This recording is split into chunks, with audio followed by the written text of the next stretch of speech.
In this video, we're going to look at the IR subfolders in the new firmware update 2.1. Alright guys, we have a new feature here that you can access in the impulse response section of the Headrush.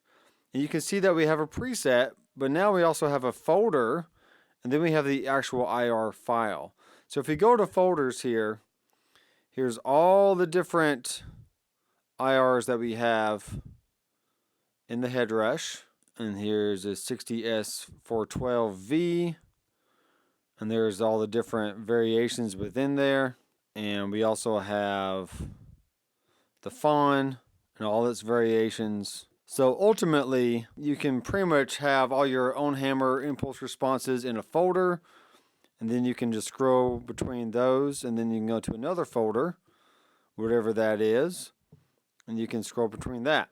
So you can easily organize all of your impulse responses by speaker type, by microphone type if you want to, cab size, whether it's a 4x12 or it's an open back or it's a whatever you want, okay? Or if you just want to separate them out by the manufacturer that you bought them from, which is Own Hammer, Chop Tones, Sigma 3 Audio, Live Ready, you know, whatever you have available, you can easily organize though in their respective folders.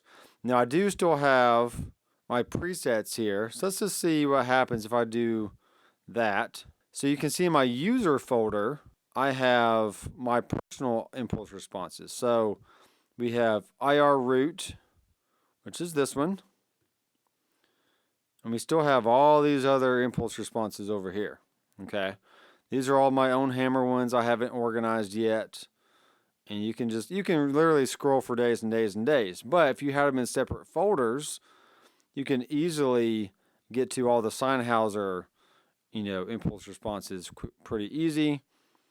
You can get to all the SM57s, you can get the Royer 121s, and whatever else. So there's your user.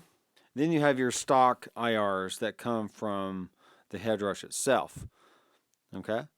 So you can create all kinds of different folders in here, from user to IR root to here's all your stock cabs, like twin, 212 open back. Okay, there's your impulse responses there for that one. Let's check out some of these here. So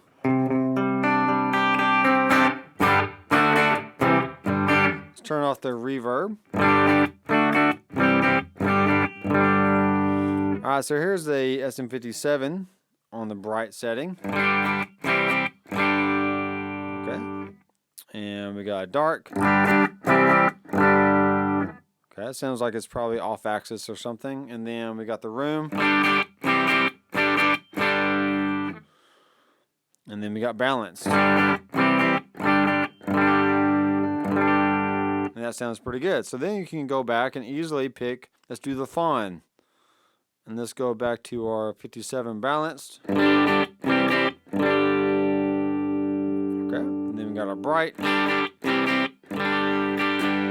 So you can see it's a lot easier to choose between different impulse responses when they're easily organized within folders. So that is a great new feature of the firmware update 2.1. I am Dr. McFarland. I will see you in the next video. Keep rocking.